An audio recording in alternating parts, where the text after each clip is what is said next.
Welcome to Trucking Vet Media. We've all heard the news about the trucker over there in Terrell, Texas on I-20 that fell asleep at the wheel, apparently. 5 people perished in the crash. I think one more has perished in the hospital. He has been arrested. He is, I guess it's now 6 counts of manslaughter. But there's been some investigating going on, finding out about the driver and the company. So a former driver for this company has come forward and started talking about the bad things going on in this company. So we got the news. This news report is from WFAA out of Dallas, Texas. And let's play it right now. Here we go. When a semi plowed into the McKellar's pickup truck going 75 miles an hour, there was no sign the driver ever hit the brakes. Another woman named Nicole Gregory was killed when the semi jackknifed and crushed her car. Police now say the truck driver admitted he fell asleep at the wheel. Tonight, senior investigative reporter Tanya Iser looks at the trucking company he worked for and listens to a former driver's disturbing allegations. My heart just kind of dropped, like, man, that a week ago, like a week, 2 weeks ago, that could have been me. You're hearing from a trucker who drove for Hope Trans, the same company whose truck was involved in a crash Saturday that killed 5 people. Hope Trans. You may ever heard of them? You may ever seen their trucks around? They have a terminal somewhere?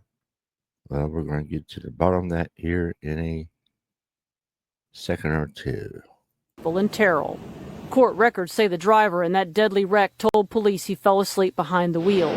The truck driver we spoke to, who asked us to conceal his identity, says he's not surprised, given what he experienced. There was just so many red flags. The truck driver provided us a copy of his employment agreement and showed us messages with company dispatchers, including records from a run he took last month from Atlanta to Phoenix.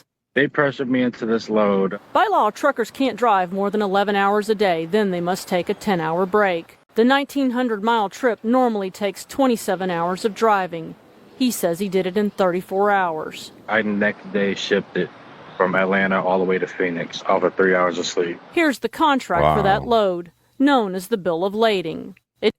Now, these companies are pushing these drivers to get these loads delivered. That is crazy. That's been going on since day one, I believe, of the trucking industry. I've seen it in my 28 years out there on the road. And I used to get pushed. I didn't let them push me that much. I used to fight back a lot about, you got to be there 6 a.m. Well, I didn't get loaded till 6 p.m. the night before. I'm not going to make it. I'll drive a couple hours and I'm going to bed. So you got to be firm, stand your ground, and don't take any unnecessary chances, especially when you're tired. It shows the departure date was backdated as well, from June 9th to June 8th. I could have quit. I could have said no. I was one paycheck loss away from my wife and kids losing our house. The trucker also provided us this message instructing drivers to hide any original paperwork. This is coercion. They're coercing this guy to do something that everybody from the company safety folks to the entire industry knows what they're doing is illegal. Dale Prax owns Freight Validate, a company that tracks fraud and identity theft in trucking. Federal records show that Hope Trans drivers were repeatedly cited for driving beyond the 11-hour driving limit. They just acted like they didn't know how to dispatch within the law. We also learned Hope Trans had... They act like they don't know how to dispatch within the law. Apparently not. I don't even care. Who cares? They didn't care. listed a Tacoma address in federal records, but that address, a co-working space. When our sister station showed up Tuesday, the staff said the company only got mail there. They didn't actually work there. Here's why that's important. When a trucking company registers with the Federal Motor Carrier Safety Administration, or FMCSA, it's required to list a principal place of business. That means a real physical address, not just a mailbox or a P.O. box. It's supposed to be where driver and safety records are kept, and where federal inspectors can show up unannounced to check those records. If I was an investigator and I went to look at those records, within 24 hours of the accident, where would I find them? But 2 days after the deadly crash, federal records show the company's address suddenly changed. Oh. Gone was the Washington State address, Oh, replaced wow. by an apartment in Orlando. Oh, man. What about that? Orlando? They came down here to Florida. Or just changed their address. What the heck? That's an apartment building in Orlando. Wow. Why do they have that address in Washington in a virtual office in the first place? Back in May, WFA uncovered trucking companies violating those rules, including 20 companies registered to this virtual mailbox on West Commerce Street in Dallas. So they wouldn't actually be physically here? No, they would not be working here. Hold on a second. I'm going to copy that address down. Maybe we'll check it out here in a minute. Let's see.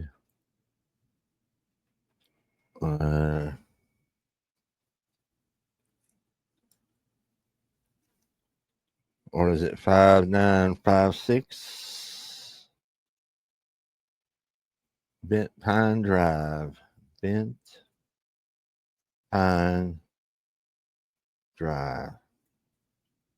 All right, let's continue with the video. They have that address in Washington in a virtual office in the first place. Back in May, WFA uncovered trucking companies violating those rules, including 20 companies registered to this virtual mailbox on West Commerce Street in Dallas. So they wouldn't actually be physically here? No, they would not be working here physically, no. We also found nearly 700 companies tied to this single address in Signal Hill, California. Wow. And get this, roughly 500 of them list the same email. Check out the WTF email. FMCS. Check out that email. WTF FMCSA. What the frick? Federal Motor Carrier Safety Administration. AOL. I didn't know AOL was even still around, but I guess they are. At AOL.com. We're finding that a huge percentage of the bad guys list a virtual office address because they don't want to be tracked. They don't want to be found. We reached out to the CEO of Hope Trans, Ashat Magomedova, multiple times by phone and email. She did not respond. If you were describing this company to somebody that might be thinking about going to go work for them, what would you tell them? I would tell them stay far away. Companies like this, it's a very big problem. There's probably thousands and thousands of trucks just like these people on the road that have not gotten any sleep, and it's hard to put a stop to it. We reached out to federal regulators, and they said they're working on it. On Tuesday, Governor Greg Abbott tweeted out our story from Monday and said he's asked the Texas Department of Public Safety to expand its investigation. In Dallas, I'm Tanya Iser. Well, if you're a truck driver or have ever driven for Hope Trans in the past, our Investigates team wants to hear from you. You can email them at investigates@wfaa.com. WFFA.com. You heard that, didn't you? So, wow. Let's look up this address. Let me see. What was it? 5956 Bent Pines.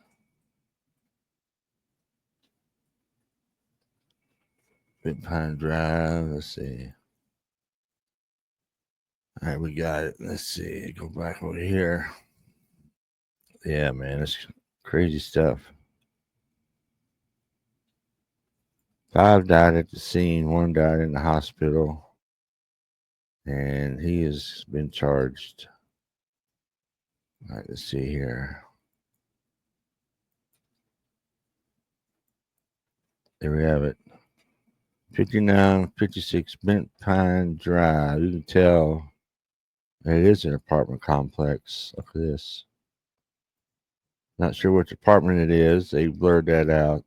They redacted that. So, but let's look.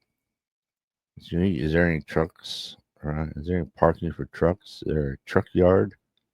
No. This is an apartment complex.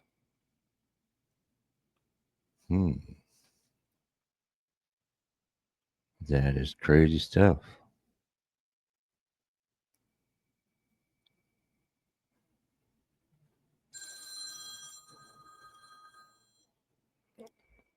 Got my spam callers calling in. Where is this exactly in Orlando? Let me see. Where's I-4? There's I-4 way over here to the west. How far is that from where I live? It's good ways. I live here at the blue dot, and that's where Trans Hope is now working out of, apparently. Crazy. Man. This stuff has got to stop. People are losing their lives over these we used to call them fly-by-night trucking companies.